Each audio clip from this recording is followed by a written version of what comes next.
3.000 aduan penahanan ijazah masuk ke Ombudsman RI sepanjang 2022 sampai dengan 2023.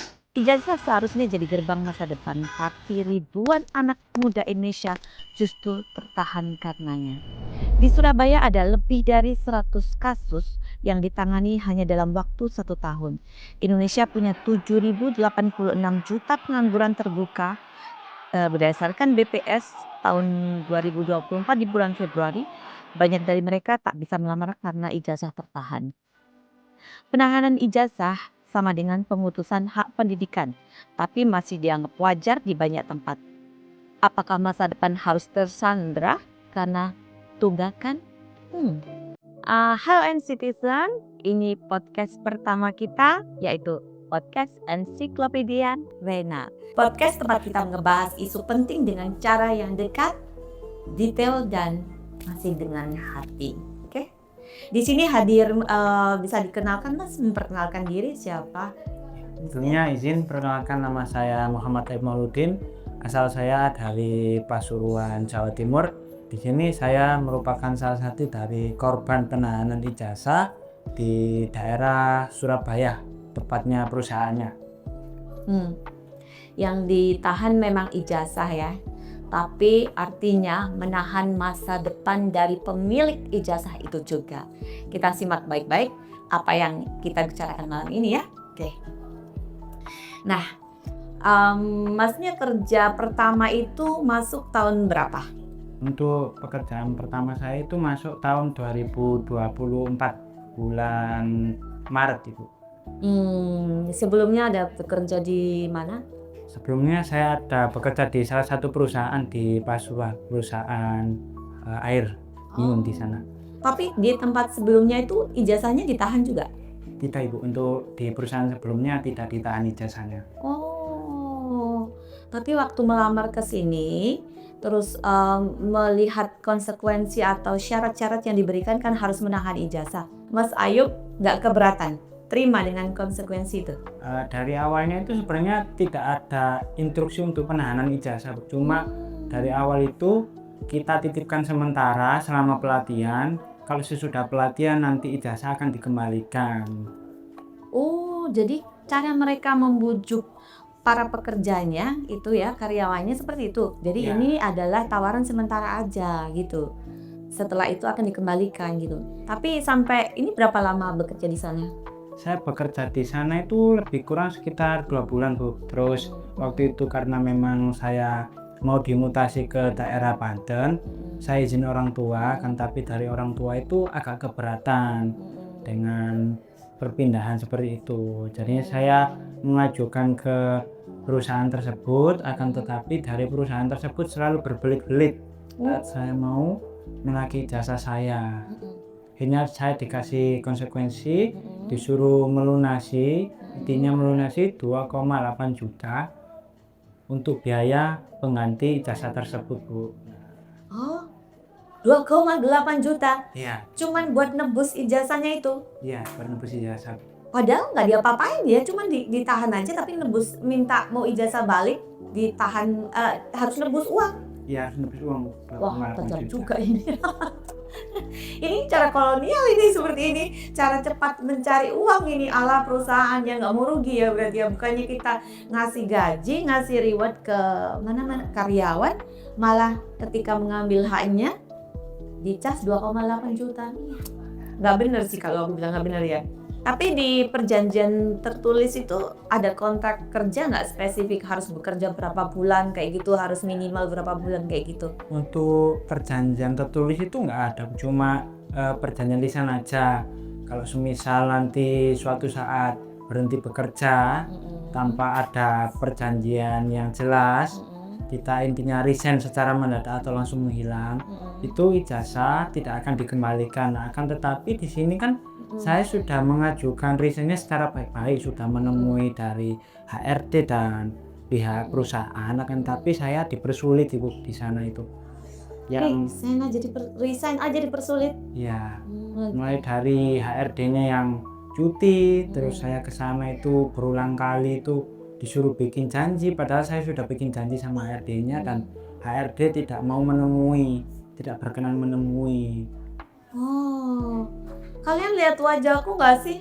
Aku amazed loh kalau ada kasus kayak gitu loh. Menurutku aneh banget ya, karena aku sendiri seorang pengusaha ya, walaupun nggak skala gede, tapi aku nggak pernah mempermasalahkan ijazah stafku kayak gitu, bawa-bawa aja gitu. Kenapa ya mereka melakukan itu ya? Aneh sekali. Lalu waktu waktu Masnya mengajukan resign itu, kan prosesnya dipersulit ya. Nah itu sampai akhirnya berhasil mengeluarkan ijazah itu ada syarat lain nggak selain 2,8 itu? Untuk persyaratannya cuma melunasi aja kok, melunasi biaya administrasi katanya gitu, 2,8 juta. Itu aja. Iya. Setelah dilempar pingpong ke sana ke sini menemuin ini, bikin janji dan sebagainya gitu ya. Iya. Wah, apa sih upaya Mas Ayubnya waktu itu? Lapor kemana kayak gitu nggak ada nggak? Ada usaha kayak gitu nggak waktu Waktu kuliah? itu saya sudah mencoba lapor ke sana sini Bu, dan Mm-mm. mencoba lapor ke yang bersangkutan, yang perusahaan itu saya sudah lapor, tapi selalu dipersulit dari yang direkturnya. Saya sudah lapor ke direkturnya, saya sudah mencoba menghubungi via WhatsApp, tapi sangat sulit. Nah, berhubung kemarin itu ada masalah yang sempat booming, masalah penahanan ijazah, di situ saya ada inisiatif mewakili teman-teman juga untuk melapor ke Disnaker, ke DPRD, ke Pak Eri Cahyadi. Saya coba DM semua dan alhamdulillah ada etikat baik dari pihak Disnaker. Saya dibantu untuk menyelesaikan permasalahan ijazah ini Bu. Dari awal itu pihak perusahaan sempat berbelit, mengatakan tidak menahan ijazah, tapi dari pihak Disnaker itu memberikan sanksi yang tegas berupa teguran lisan, dan akhirnya ijazah saya bisa dikeluarkan dari perusahaan tersebut. Oh, berarti bukan hanya nebus 2,8 itu ya, bukan ya, tapi karena Masnya bikin laporan ke pihak ketiga yang mengintervensi supaya ijazahnya Masnya bisa keluar gitu. Ya, benar. Oh, jadi kalau nggak lapor mungkin dipersulit kayaknya ya. Ya, mungkin dipersulit sampai sekarang. Itu Mas Ayub pertama kali yang direspon ketika DM orang-orang yang dianggap punya pengaruh untuk membantu Mas Ayubnya itu siapa? Saya ke DM ke Disnaker dulu Ibu. Ke Itu ada respon? Ya, langsung direspon. Itu cepat Ibu, sekitar 15 menit langsung direspon. Dimintai data diri, alamat perusahaannya, siapa yang ada di sana, baru langsung besoknya direspon, ditinjau langsung ke perusahaan yang bersangkutan. Nah, tapi itu efektif ya? Yang memberikan imbas sampai keluarnya ijazah itu ya teguran dari Disnaker itu? Iya, dari Disnaker Ibu. Oh, berarti bukan kakaknya ya yang dari wali kota itu belum, atau dari wakil wali kota itu bukan ya berarti ya? Bukan, cuma di backing Ibu. Dari Disnaker di backing langsung sama Pak Eri Cahyadi dan Pak Armuji lebih tepatnya. Iya. Itu teman-teman yang di sana nasibnya gimana itu? Mereka kerasan kerja di sana? Rata-rata dari angkatan saya semua itu sudah keluar Ibu. Ada juga yang sudah mengusahakan bahkan kerja di warung kopi, menghindari jajan juga demi buat nebus ijazah, sudah ditebus. Tapi ya gitu, masih dipersulit juga padahal sudah melakukan pembayaran juga. Niatnya mereka apa ya? Kan aneh ya. Kalau menahan ijazah karena takut karyawannya tuh melakukan tindakan kriminal itu mungkin. Tapi kan ini enggak. Dan ada syaratnya menembus 2,8 juta. Itu sudah dipenuhi. Terus kenapa masih dipersulit? Kira-kira apa ya latar belakangnya mereka melakukan itu? Berapa pekerja sih Mas yang ada di sana? Kalau di angkatan saya itu kan pelatihan. Pelatihan angkatan saya itu lebih kurang sekitar 8 orang Ibu. Oh, 8 orang? Ya, 8 orang. Oh, itu dalam satu angkatan? Ya, dalam satu angkatan. Ada berapa angkatan yang Mas lihat di situ? Di situ itu sudah sekitar 84 angkatan di sana. Ada 4 angkatan? 84. Oh, 84 Sudah angkatan. 84. Banyak. Masih awet mereka di sana semua? Kalau di angkatan saya itu sudah keluar semua, Bu. Ih, kalau punya kesempatan melarikan diri, mending melarikan diri aja deh. Berarti kan ada itikat nggak baik dari perusahaan itu, gitu loh. Dari ceritanya Masnya aja udah negatif thinking aku jadinya gitu ya. Oke, sebenarnya kita mengundang 2 orang narsum malam ini ya. Tapi yang datang hanya Mas Ayub.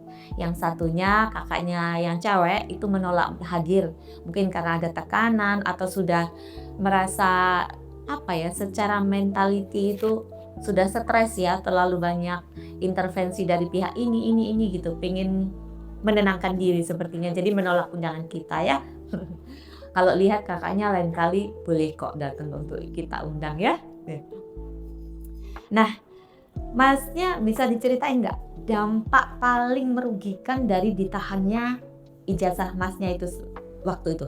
Ya, untuk dampaknya sendiri itu saya kesulitan untuk mencari kerja, Bu. Saya kesulitan. Terus waktu itu saya juga waktu awal itu saya kan nyambi sambil daftar CPNS juga. Saya nyambi daftar CPNS juga. Setelah itu sudah melalui berbagai tes juga dari SKD, SKB, terus tes komputer, psikotes juga, tes kesehatan.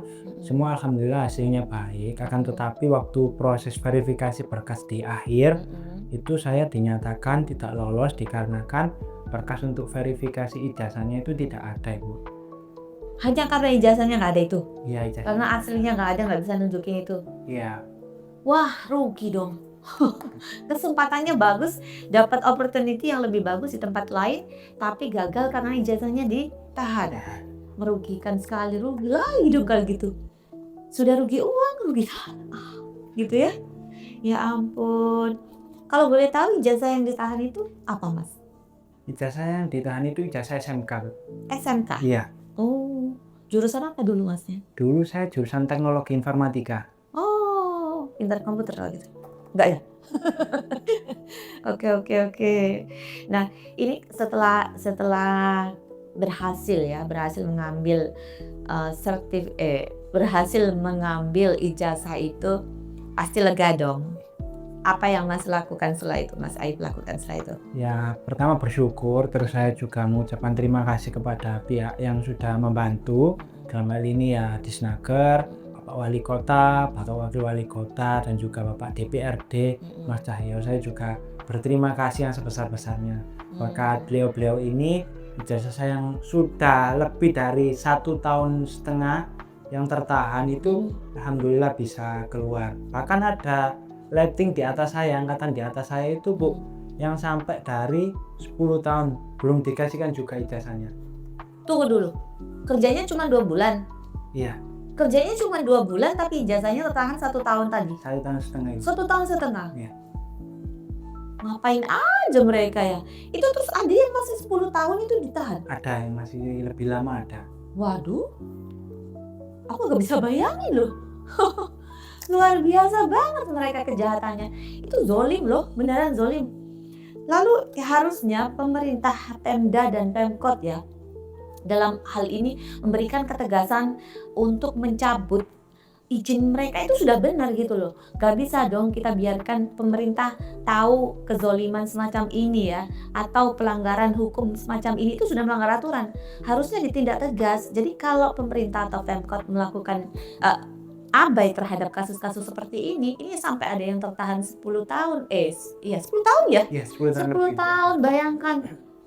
Masa Pemkot yang sudah tahu kayak gitu membiarkan perusahaan ini tetap eksis mencari dan merekrut karyawan? Itu perlu dipertanyakan juga. Gak ada backingan kan mereka? Harusnya. Nah, sekarang kalau ditanya, Masnya tahu nggak kabar perusahaan itu masih efektif? Masih berusaha merekrut dan sebagainya? Iya, masih. Oh iya. Terus buka lowongan besar-besaran malah, Bu. Oh. Kalau boleh tahu dalam bidang apa sih mereka sebenarnya? Jasa keamanan. Outsourcing jasa keamanan. Oh, outsourcing. Oke, outsourcing. Oh, makanya Masnya ngelamar juga jasa pengamanan tadi ya. Waduh. Masnya keberanian dari mana sih kok bisa memutuskan aku harus speak up nih. Aku harus mengambil tindakan nih untuk mewakili teman-temanku nih kayak gitu. Itu encourage-nya Masnya apa? Latar belakang Masnya dan keberanian dari mana gitu? Pertimbangan dari apa? Support siapa untuk melakukan itu? Yang pertama sih kan saya, awalnya itu ngechat teman-teman saya dulu, saya tanyai, mereka nggak ada yang berani buat speak up. Akhirnya saya memberanikan diri karena ya didorong orang tua juga, apalagi itu dokumennya sangat penting kan, Bu. Jengkel pasti Iya, mereka ya? soalnya kan itu kan buat masa depan saya juga. Akhirnya saya beranikan diri waktu itu, alhamdulillah dapat respon yang cukup baik dari ya pemerintah Kota Surabaya, walaupun saya bukan berasal dari Kota Surabaya kan, tapi responnya saya rasa sudah cukup baik, Bu, sini. Mhm mhm. Tapi kalau memang hal seperti ini melanggar aturan, sekali lagi Pemkot, Pemprov harusnya mengintervensi supaya izinnya dicabut. Itu deh kayaknya ya. Oke, Mas berharap apa sih sebenarnya dari kejadian ini? Kalau lihat perusahaan itu apa harapannya? Ya harapannya ya yang pertama bisa lebih ditegaskan lagi lah, Bu, pengawasannya kepada perusahaan-perusahaan yang serupa. Karena saya yakin di sini tuh pasti banyak perusahaan yang melakukan tindakan serupa seperti penahanan ijazah itu. Pasti sangat banyak di sini. Tidak menutup kemungkinan, Bu, ya. Mhm mhm. Gitu. Banyak ya. Berarti ini sesuatu yang familiar atau biasa terjadi ya di dalam masyarakat ya kalau gitu. Iya, familiar. Awam terjadi ya. Oke, kalau gitu menyebalkan sekali. Ada yang ingin disampaikan nggak buat teman-teman pekerja di sana, di luar sana itu? Yang ada ini. Hmm? Ada. Boleh, silahkan. Untuk rekan-rekan yang ijazahnya tertahan seperti saya dulu, saya juga ingin menginformasikan, nggak usah takut-takut, itu hak kalian. Ijazah itu untuk masa depan kalian juga. Jadi ayolah sama-sama kita speak up, melapor ke dinas terkait untuk segera dilakukan tindakan, karena apa yang dilakukan oleh perusahaan-perusahaan tersebut itu merupakan tindakan yang saya anggap kurang manusiawi juga, karena menghalangi diri kita sendiri untuk mencari nafkah buat keluarga ataupun buat orang-orang terdekat juga. Jadi ayo teman-teman, kita rame-rame laporkan tindakan tersebut agar tidak terjadi di kemudian hari perusahaan-perusahaan nakal seperti ini. Terima kasih. Hmm. Oke, Mas Ayub, terima kasih sudah datang dan berbagi cerita ya. Harapan kita sama.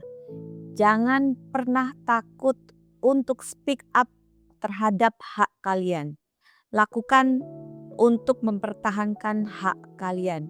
Karena bagaimanapun hak kalian itu harus diperjuangkan dan tidak boleh dirampas orang lain. Jangan pernah takut ya. Buat kalian yang punya pengalaman yang sama boleh DM, boleh sharing dan sebagainya. Dan jangan mari bersama-sama merubah keadaan ini ya. Walaupun ini akan jadi gerakan kecil, tapi semoga bisa menginspirasi. Kedatangan Mas Ayub di sini bisa menginspirasi banyak teman-teman di luar sana yang meyakini bahwa ada opportunity atau kesempatan yang lebih baik, lebih besar tanpa tertahan hakmu berupa ijazah ya. Banyak kesempatan lain yang bisa diperoleh untuk penghidupan yang lebih baik tanpa menghalangi masa depanmu untuk meraih yang lebih baik. Itu aja. Oke. Untuk yang belum follow Instagram di Ensiklopedia Rina bisa follow, TikTok juga di akun yang sama Ensiklopedia Rina, dan jangan lupa yang sudah follow IG dan TikTok bisa juga di subscribe YouTube-nya, oke? Untuk bahasan yang lain kita akan cari topik yang lebih menarik, dan sampai jumpa di podcast Ensiklopedia Rena berikutnya. Bisa bahas apa aja? Bahas apa aja bisa. Thank you.